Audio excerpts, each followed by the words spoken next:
Bismillahirrahmanirrahim. Assalamualaikum warahmatullahi wabarakatuh.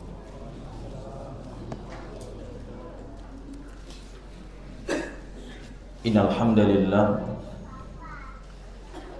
nahmaduhu wa nasta'inuhu wa nastaghfiruh wa na'udzu billahi min shururi anfusina wa min sayyiati a'malina. Man yahdihillahu fala mudilla lahu wa man yudlil fala hadiya lahu. Wa asyhadu an la ilaha illallah wahdahu la syarika lahu wa asyhadu anna Muhammadan abduhu wa rasuluh alladzi la nabiyya wa la rasula ba'dah. Qala Allah ta'ala fi kitabihil karim: Ya ayyuhalladzina amanu taqullaha haqqa tuqatih wa la tamutunna illa wa antum muslimun. Wa qala ta'ala: Ya ayyuhan nasu ittaqu rabbakum alladzi khalaqakum min nafsin wahidah wa khalaqa minha zawjaha wa batha minhuma rijalan katsiran wa nisaa'a wattaqullaha alladzi tasaaluna bihi wal arham innallaha kana 'alaikum raqiba. Wa qala ta'ala: Ya ayyuhalladzina amanu taqullaha wa qulu qawlan sadida yuslih lakum a'malakum wa yaghfir lakum dhunubakum wa may yuti'illaha wa rasulahu faqad faza fawzan 'azima. Amma ba'd, fa inna asdaqal hadithi kitabullah wa khairal huda hudan nabiy sallallahu alaihi wasallam wa syarrul umuri muhdatsatuha fa inna kulla muhdatsatin bid'ah wa kulla bid'atin dhalalah wa kulla dhalalatin finnar. Ma'asyiral muslimin wal muslimat, hadirin Bapak Ibu rahimani wa rahimakumullah. Alhamdulillah, kita bersyukur kepada Allah Subhanahu wa taala yang mana pada malam hari ini kembali Allah Subhanahu wa taala memberikan kemudahan kepada kita untuk kita kembali belajar, untuk kita kembali menimba ilmu. Semoga duduknya kita di tempat yang mulia ini diberkahi oleh Allah Subhanahu wa taala dan kita juga mendapatkan keutamaan sebagaimana yang disabdakan oleh Nabi yang mulia sallallahu alaihi wasallam. Kata Nabi yang mulia sallallahu alaihi wasallam, barang siapa yang dia menempuh suatu jalan dan tidaklah jalan yang ia tempuh tersebut melainkan untuk mempelajari ilmu agama, maka Allah Subhanahu wa taala akan memudahkan baginya jalan menuju surga. Oleh karena itu, semoga duduknya kita di tempat yang mulia ini dalam rangka talabul ilmi, mudah-mudahan kelak kita dimudahkan oleh Allah Subhanahu wa taala untuk menuju surganya. Amin ya rabbal alamin. Kemudian salawat beriring salam semoga senantiasa kita haturkan kepada Rasul yang mulia sallallahu alaihi wasallam dan juga kepada keluarga beliau, istri-istri, putra-putra dan putri-putri beliau, kemudian juga para sahabat, kemudian juga orang-orang yang mengikuti para sahabat yaitu at-tabi'in, kemudian juga orang-orang yang mengikuti at-tabi'in yaitu at-tabi'un at-tabi'in, serta orang-orang dari umat Nabi yang mulia sallallahu alaihi wasallam yang mereka senantiasa berpegang teguh dengan petunjuk-petunjuk Nabi yang mulia sallallahu alaihi wasallam hingga akhir dari kehidupan mereka di dunia. Hadirin kaum muslimin wal muslimat, Bapak Ibu rahimani wa rahimakumullah. Pada malam hari ini kita akan melanjutkan itu pelajaran kita dari sebuah kitab yaitu Sahih Al-Adab Al-Mufrad Al-Imam Al-Bukhari rahimahullahu ta'ala, yang mana kitab ini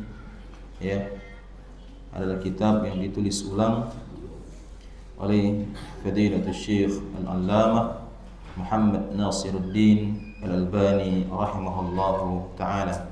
Dan ini termasuk usaha besar beliau, ya, rahimahullahu taala, yang mana beliau ini, ya, dari penelitian beliau dari kitab yang dikarang oleh Imam Al-Bukhari, ya, judul induknya adalah Al-Adab Al-Mufrad.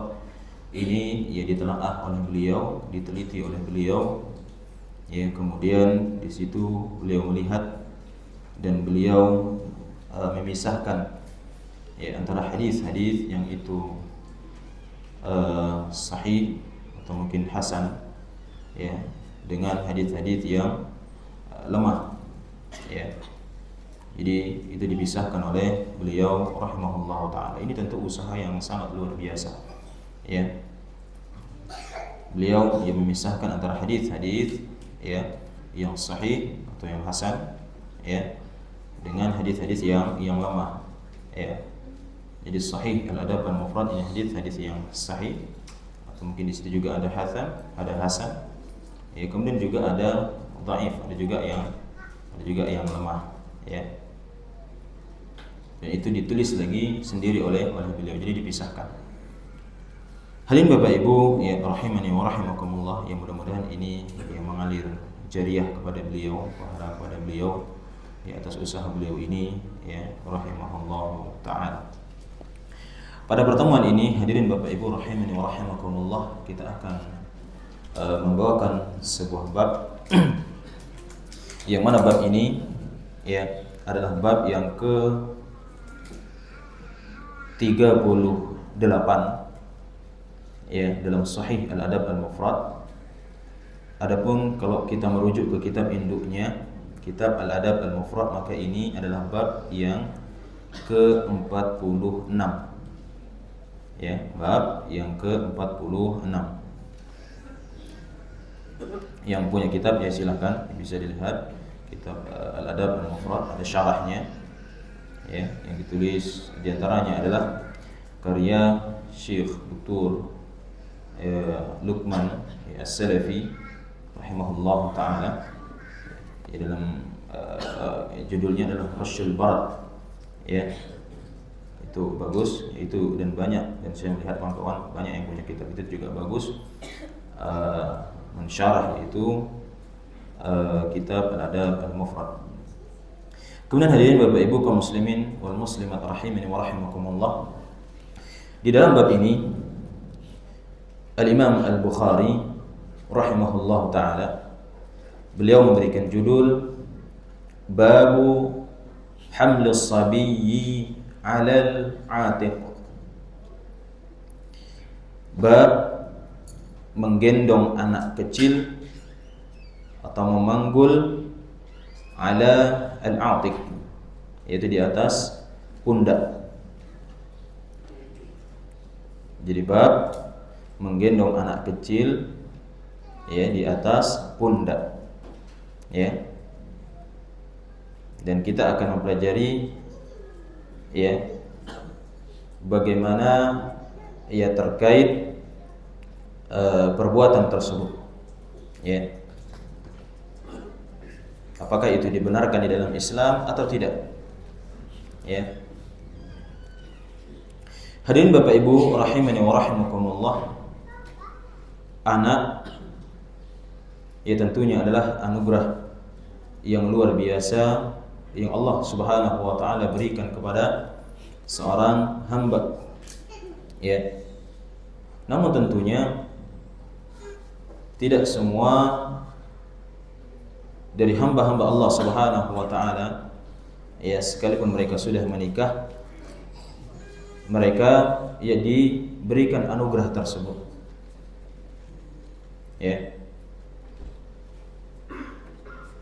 Oleh karena itu, ya, hadirin Bapak Ibu rahimani wa rahimakumullah, ya, bagi yang memiliki anak, maka, ya, bersyukurlah kepada Allah Subhanahu wa taala, ya. Dan ingat, ada hak-hak mereka yang harus kita tunaikan, ya. Ada hak-hak mereka yang harus kita, ya, lakukan, ya. Kemudian juga bagi kawan-kawan kepada seluruh kaum muslimin ya yang hari ini atau mungkin sampai detik ini belum dikaruniai anak, maka hendaknya bersabar ya. Karena ketentuan Allah Subhanahu wa taala itulah yang terbaik. Dan jangan pernah ya berputus asa atau berburuk sangka kepada Allah Subhanahu wa taala. Ya, jangan pernah berprasangka buruk kepada Allah Subhanahu wa taala. Kemudian hadirin Bapak Ibu rahimani wa rahimakumullah, kita bacakan hadisnya. Dan inilah hadis yang ke-63 ya dalam Sahih Al-Adab Al-Mufrad. Ya, adapun kalau kita merujuk ke kitab induknya, kitab Al-Adab Al-Mufrad, ya ini adalah hadis yang ke-86. Ya, hadis yang ke-86. Ya, seperti yang saya sampaikan tadi, ya di antara hal yang besar yang dilakukan oleh Syekh Al-Albani rahimahullah taala, beliau memisahkan antara hadis-hadis yang itu derajatnya sahih atau mungkin hasan ya dengan hadis-hadis yang lemah atau dhaif ya. Kita bacakan hadisnya. Anil Barra qal, dari sahabat yang mulia Al-Barra qal, dia mengatakan, ra'aitu Nabiy sallallahu alaihi wasallam wal Hasanu salawatullah alaihi ala atiqihi wa huwa yaqul. Al-Barra dia mengatakan, suatu ketika aku pernah melihat Nabi yang mulia sallallahu alaihi wasallam, dan ketika itu Hasan dia berada di atas pundak Nabi yang mulia sallallahu alaihi wasallam. Siapa Hasan? Cucu Nabi yang mulia sallallahu alaihi wasallam. Ya, Hasan ini adalah salah satu di antara cucu-cucu Nabi yang mulia sallallahu alaihi wasallam. Dan ketika itu, ya sahabat yang mulia Al-Barra dia melihat bahwasanya Nabi yang mulia sallallahu alaihi wasallam dia tengah ya menggendong ya cucunya tersebut di atas pundaknya. Ya, mana pundak? Ya, ini pun pundak. Ya. Maka ini juga jawaban bahwasanya boleh menggendong anak di di atas pundak. Ya. Bukan berarti pamali atau apa lagi, ya, seterusnya. Ya. Kemudian wa yaqul atau yaqul wa huwa yaqul, dan kemudian Nabi yang mulia sallallahu alaihi wasallam, Nabi ya ketika dia menggendong cucunya tersebut, Nabi yang mulia sallallahu alaihi wasallam berdoa. Ya. Apa doa Nabi yang mulia sallallahu alaihi wasallam? Nabi yang mulia sallallahu alaihi wasallam berdoa, Allahumma inni uhibbuhu fa ahibbah. Kata Nabi yang mulia sallallahu alaihi wasallam, ya Allah, sesungguhnya aku sangat mencintainya. Siapanya di sini? Hasan. Ya. Kata Nabi, ya Allah, sesungguhnya aku mencintainya, yaitu cucunya maksudnya yaitu Hasan, fa ahibbah, maka cintailah dia. Ya, aku cinta kepada dia ya Allah, maka cintai dialah atau cintailah dia ya Allah. Hadirin Bapak Ibu rahimani wa rahimakumullah, ya ini adalah hadis yang sangat singkat. Ya. Hadis yang sangat singkat. Ya. Yang mana di sini memuat kisah Nabi yang mulia sallallahu alaihi wasallam ketika itu menggendong cucunya, kemudian Nabi doakan cucunya tersebut. Ya, Nabi yang mulia sallallahu alaihi wasallam mendoakan ya cucunya tersebut, Allahumma inni uhibbuhu fa ahibbah. Ya Allah, sesungguhnya aku mencintainya, maka cintailah dia. Hadirin Bapak Ibu rahimani wa rahimakumullah, ya hadis yang sangat singkat ini Ya, namun tentu memberikan banyak ya pelajaran kepada kita semua. Ya, karena Nabi yang mulia sallallahu alaihi wasallam ya jawami'ul kalim. Nabi yang mulia sallallahu alaihi wasallam ya, Nabi itu berbicara singkat tapi maknanya padat, mendalam. Ya. Ini Nabi yang mulia sallallahu alaihi wasallam. Kemudian ada di antara faedah atau pelajaran yang bisa kita ambil ya dari hadis yang sangat singkat ini, dan faedah-faedah ini ditulis oleh Fadilatul Syekh Dr. Husain bin Audah ya hafizahullah taala, ya seorang ulama dan dia termasuk ya murid dari Syekh Al-Albani rahimahullah taala, dan beliau sering ke Indonesia ya mengisi ya daurah-daurah ya kepada ya duat ya kepada para dai. Kata beliau hafizahullah taala, di antara pelajaran dari hadis yang singkat ini, beliau mengatakan fihi fadlul Hasan radhiyallahu anhu. Yang pertama bahwasanya hadis ini menunjukkan keutamaan akan cucu Nabi yang mulia sallallahu alaihi wasallam ya. Itu cucu Nabi yang mulia sallallahu alaihi wasallam, itu Hasan putra dari Ali bin Abi Thalib ya. Hadis ini menunjukkan akan keutamaan atau kemuliaan sahabat yang mulia tersebut ya. Dan dua cucu Nabi ya dua-duanya sama-sama mulia ya. Disebutkan dalam hadis yang lain ya, Nabi puji dua cucunya tersebut bahwasanya keduanya adalah pemimpin para pemuda nanti di surga Allah Subhanahu wa taala.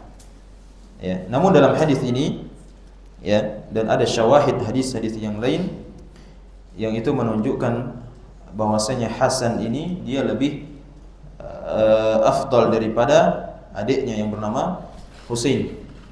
Ya, meskipun keduanya adalah sama-sama mulia, namun Hasan lebih mulia. Ya. Dan di antara bagaimana kemuliaan Hasan cucu Nabi yang mulia sallallahu alaihi wasallam radhiyallahu taala an, ya ini ketika terjadi ya fitnah ketika itu ya, Hasan ya dia memiliki banyak orang di belakangnya, kemudian juga Muawiyah ketika itu juga banyak orang-orang yang ada di belakangnya ya, yang mana ayahnya dahulu yaitu Ali bin Abi Thalib itu dibunuh oleh orang Khawarij ya. Maka ketika itu Hasan ini ya dia memang bukan orang yang haus akan kepemimpinan ya, maka kemudian dia ya melengsarkan akan dirinya sendiri, yang ketika itu dia berpuasa hanya kurang lebih mungkin sekitar 6 bulan saja ya, karena dia tidak ingin ya terjadi sesuatu yang jauh lebih besar lagi ya. Maka ketika itu dia menyerahkan kepemimpinan kepada Muawiyah ya. Kemudian dikenal peristiwa tersebut dengan Amul Jamaah ya. Amul Jamaah ini tahun persatuan. Ini diantara bagaimana kemuliaan Hasan ya radhiyallahu taala. Kemudian juga sahabat yang mulia ini, cucu Nabi ini, Ahlul Bait, ketika dia meninggal dunia ya, ketika itu penyebabnya adalah diracun ya, dia diracun dan dia tahu siapa yang meracunnya ya. Tapi ketika ditanya oleh adiknya Husain siapa yang meracunnya, maka dia tidak memberitahunya ya, karena kalau diberitahu tentu nanti terjadi sesuatu yang itu mungkin ya lebih besar lagi ya. Dan dia adalah seorang pemaaf ya, sahabat yang mulia tersebut yaitu Hasan, yaitu cucu Nabi yang mulia sallallahu alaihi wasallam. Ini ya panjang ya kisah tentang cucu Nabi yang mulia sallallahu alaihi wasallam. Kemudian, dan itu tentunya di antara hal-hal yang menunjukkan akan kemuliaan sahabat yang mulia tersebut. Kemudian kata Syekh di sini, wa anna hubbahu minal qurbat walakin yanbaghi al-hadr minal ghulu fi hubbihi. Dan tentu ya cinta kepada ya cucu Nabi ini, ya ini tentu di antara hal yang mendekatkan diri kepada Allah Subhanahu wa taala, ya itu mencintai ahlul bait. Akan tetapi tidak boleh kemudian seseorang itu berlebih-lebihan dalam cinta kepada ahlul bait, ya, kepada cucu Nabi yang mulia sallallahu alaihi wasallam, ya.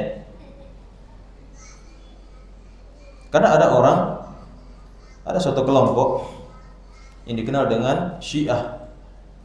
Ya, mereka ini berlebih-lebihan dengan cinta kepada ahlul bait. Ya. Mereka berlebih-lebihan, ya, terkait cinta mereka kepada ahlul bait, ghulu. Ya. Apa di antara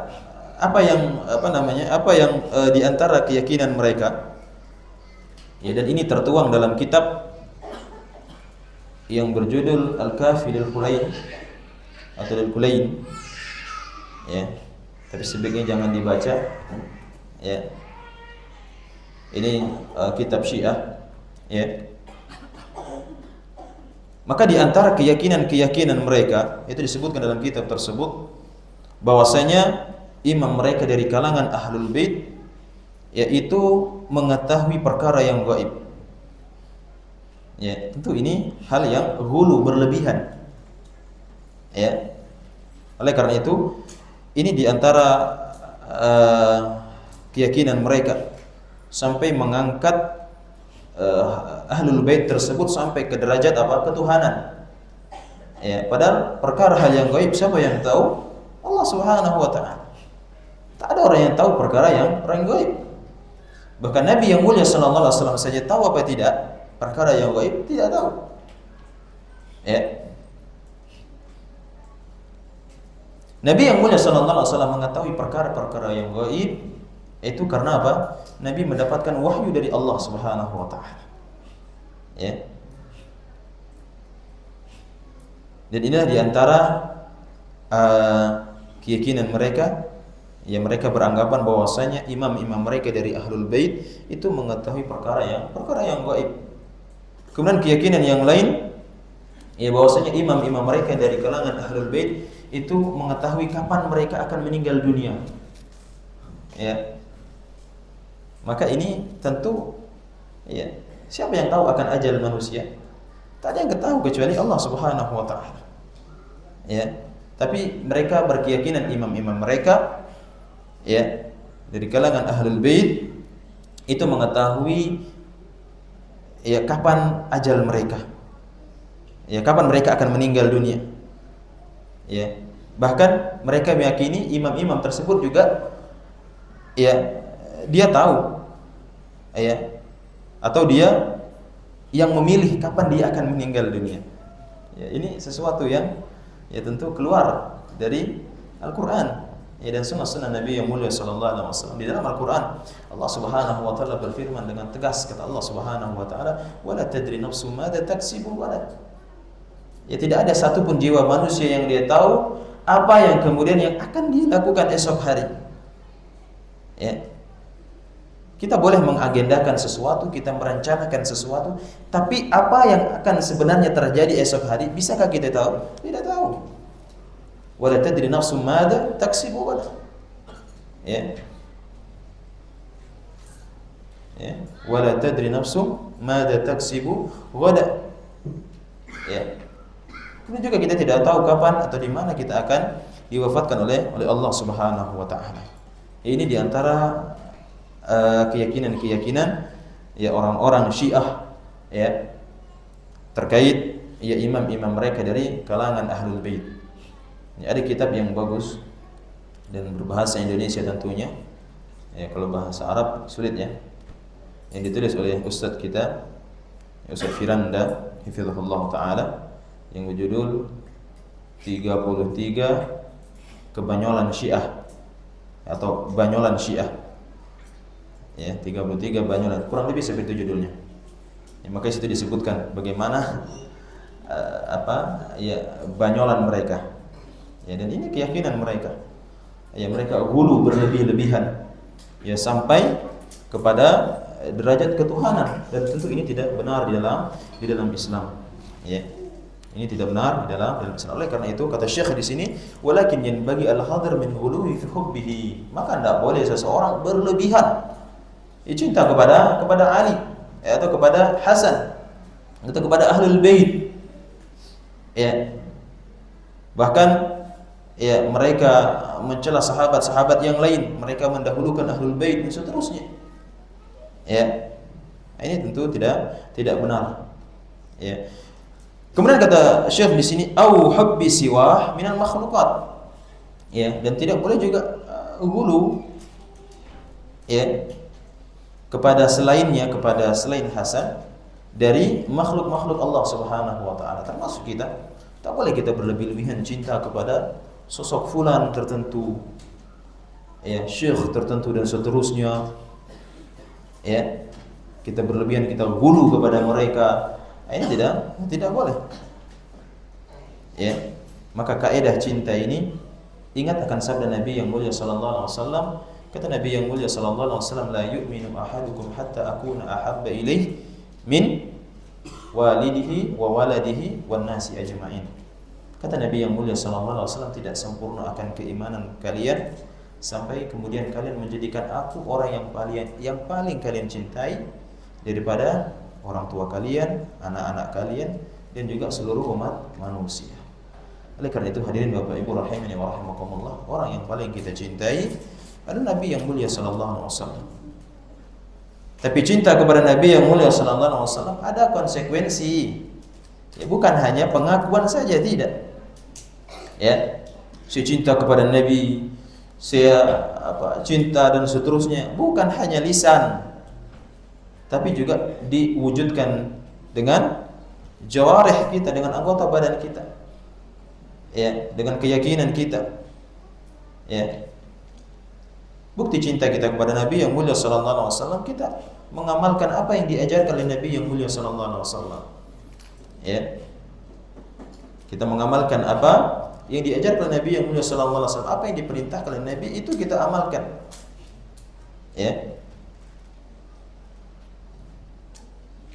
Tak boleh kemudian ya kita bantah dengan ucapan-ucapan yang lain. Ya, kalau sudah Nabi yang mulia sallallahu alaihi wasallam, Nabi bersabda kemudian kita bantah dengan ucapan kiai fulan, maka ini tidak benar.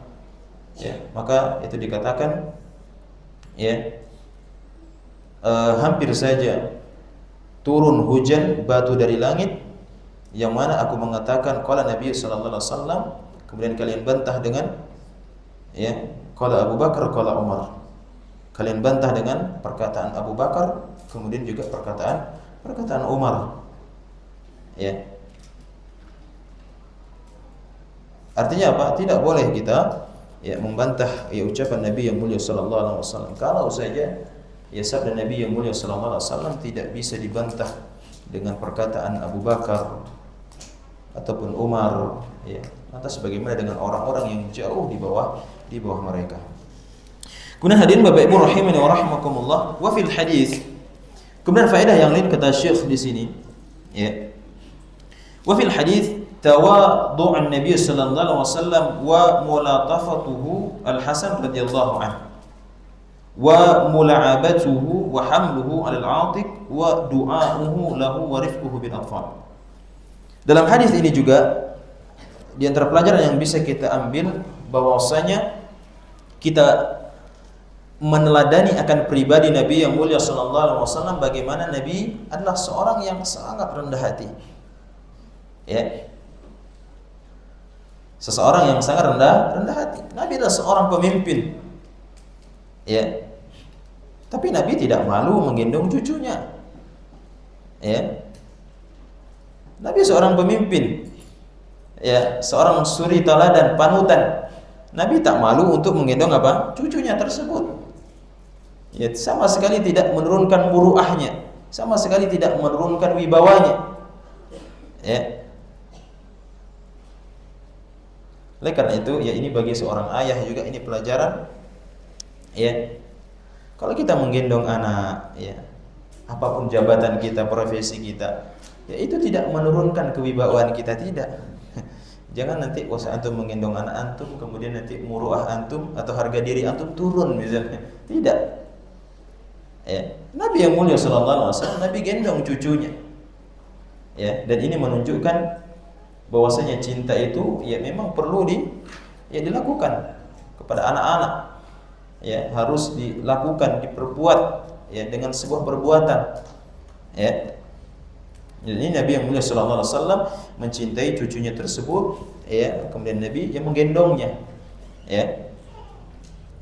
Ini hadirin Bapak Ibu rahimani wa rahimakumullah, ya bagaimana ya rendah hatinya Nabi yang mulia sallallahu alaihi wasallam. Ya. Kemudian Nabi ia bermain dengan cucunya. Ya. Ini yang dilakukan oleh Nabi yang mulia sallallahu alaihi wasallam. Ya, kita punya anak juga, ada anak-anak kita jam untuk bermain. Ya, kita berikan waktunya. Ya. Kemudian wa hamluhu 'alal 'atiq, ya Nabi menggendong cucunya ini, ya.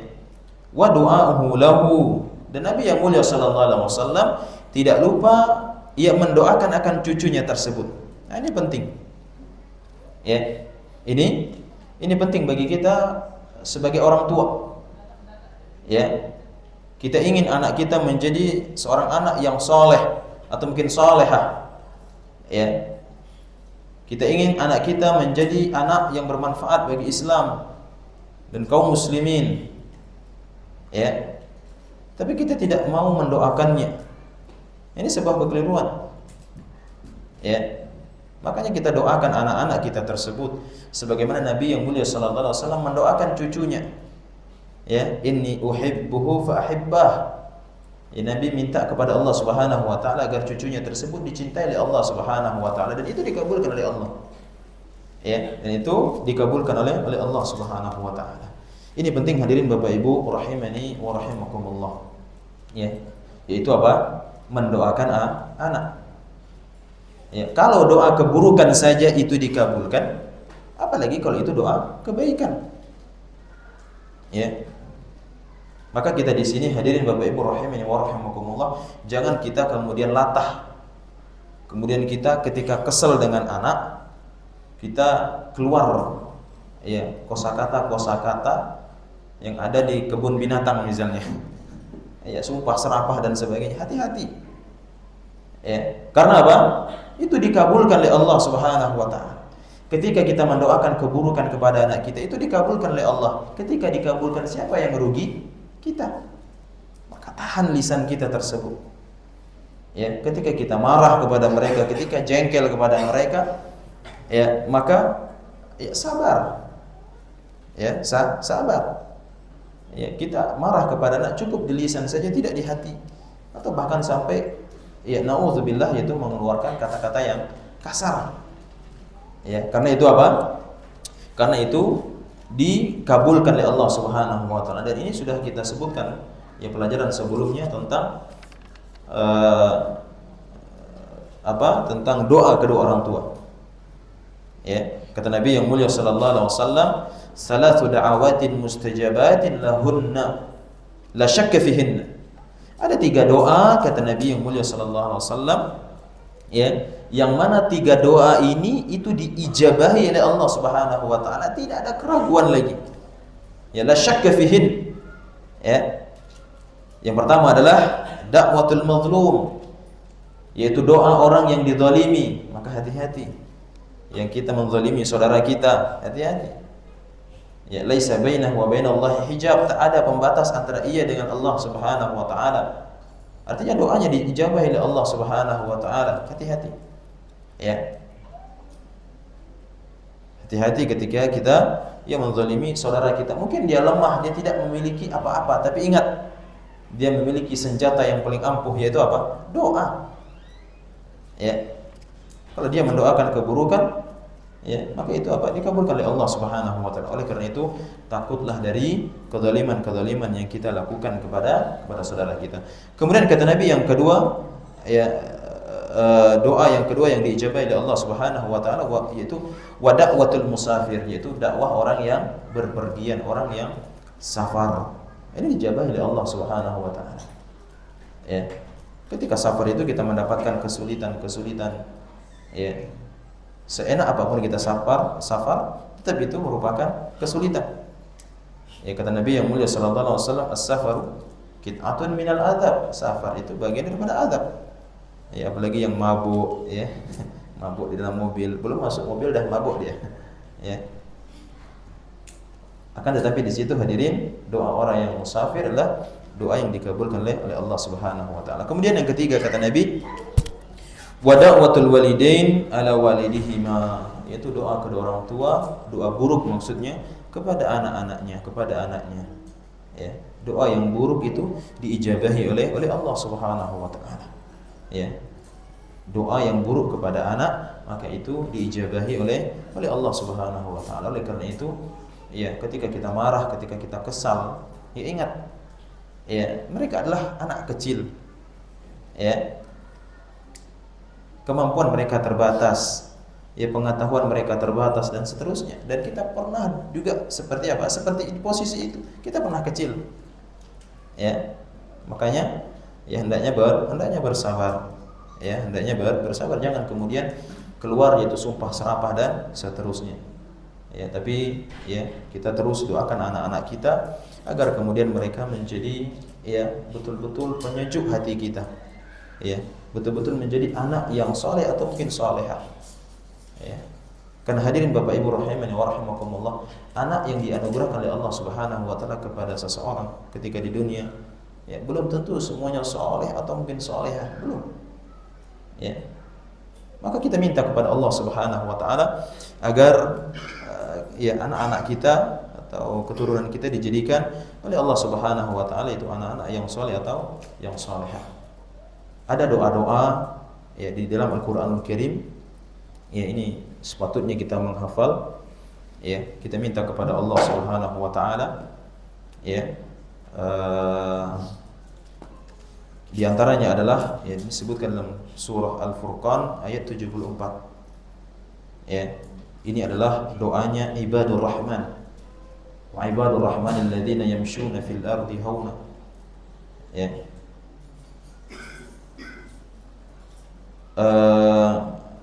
Yaitu firman Allah Subhanahu wa taala, bagaimana doa mereka? Mereka mengatakan, Rabbana hab lana min azwajina wa dhurriyyatina qurrata a'yun waj'alna lil muttaqina imama. Ini sering kita dengar.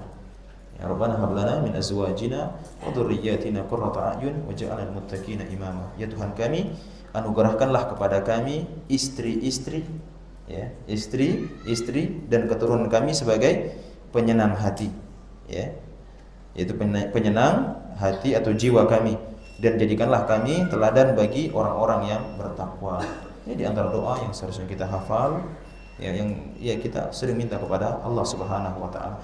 Kemudian doa yang lain yaitu doanya Nabi Zakaria alaihissalam, ya, yang mana ini diabadikan oleh Allah Subhanahu wa taala dalam Al-Qur'an dalam surah Maryam ayat 5 sampai ke 6, ya. Yang mana Nabi Zakaria dia mengatakan, ya, fahabli min ladunka waliyya yarithuni wa yarithu min ali yaquba waj'alhu rabbi radiyya. Ya Allah, anugerahkanlah ya kepadaku dari sisimu seorang putra yang akan mewarisi aku dan mewarisi ilmu dan kenabian dari sebagian keluarga Yakub, dan jadikanlah dia ya Rabbku seorang yang diridai di sisimu. Ya. Kemudian juga doa Nabi Zakaria dalam ayat yang lain diabadikan oleh Allah Subhanahu wa taala dalam ayat yang lain dalam surah Al-Imran ayat 38. Ya, kata Allah Subhanahu wa taala, ya, Allah mengabadikan doanya Nabi Zakaria, Rabbi habli min ladunka dzurriyyatan thayyibah innaka sami'ud du'a. Ya Tuhanku, anugerahkanlah kepadaku dari sisimu seorang anak yang saleh, sesungguhnya Engkau Maha mengabulkan doa. Kemudian juga ya doa Nabi Ibrahim alaihissalam, ya Khalilullah atau Khalilur Rahman, ya, doa beliau ini disebutkan dalam surah As-Saffat ayat yang 100, ya. Beliau mengatakan, diberikan oleh Allah Subhanahu wa taala, Rabbi habli minas salihin, ya Tuhanku, anugerahkanlah kepadaku seorang anak yang termasuk orang-orang yang saleh, ya. Kemudian juga ya di dalam surah Ibrahim ayat yang ke-40, ya, Allah Subhanahu wa taala berfirman, Allah menyebutkan tentang doa Nabi Ibrahim, Rabbi ij'alni muqimas shalah wa min dzurriyyati rabbana wa taqabbal du'a. Ya Tuhanku, jadikanlah aku dan dari anak cucuku orang-orang yang tetap mendirikan salat. Ya Tuhan kami, kabulkanlah doaku. Ya. Kemudian juga ya dalam surah Ibrahim ayat 35, ini di antara doa Nabi Ibrahim alaihissalam, wa janubni wa baniya an na'budal asnam. Ya Allah, ya Tuhanku, ya jauhkanlah aku dan anak cucuku dari menyembah berhala. Hadirin Bapak Ibu rahimani wa rahimakumullah, ya banyak doa-doa yang lain ya yang seyogyanya kita menghafal ya, atau minimal ya kita mendoakan anak-anak kita dengan bahasa kita. Ya kalau kita tidak bisa, tapi tetap berusaha. Ya, doa-doa yang dari dalam Al-Qur'an atau hadis-hadis Nabi yang mulia sallallahu alaihi wasallam. Hadirin Bapak Ibu rahimani wa rahimakumullah, ya ini yang bisa kita pelajari pada malam hari ini, ya sedikit mudah-mudahan bermanfaat ya, dan mudah-mudahan ya kita ya dijadikan oleh Allah Subhanahu wa taala kita sebagai seorang tua, ya sebagai orang tua yang kita yang berhasil ya mendidik anak-anak kita, ya, dan mudah-mudahan Allah Subhanahu wa taala menjadikan anak-anak kita adalah anak-anak yang saleh dan salihah. Amin ya rabbal alamin. Wallahu taala a'lam. Wassalamualaikum warahmatullahi wabarakatuh.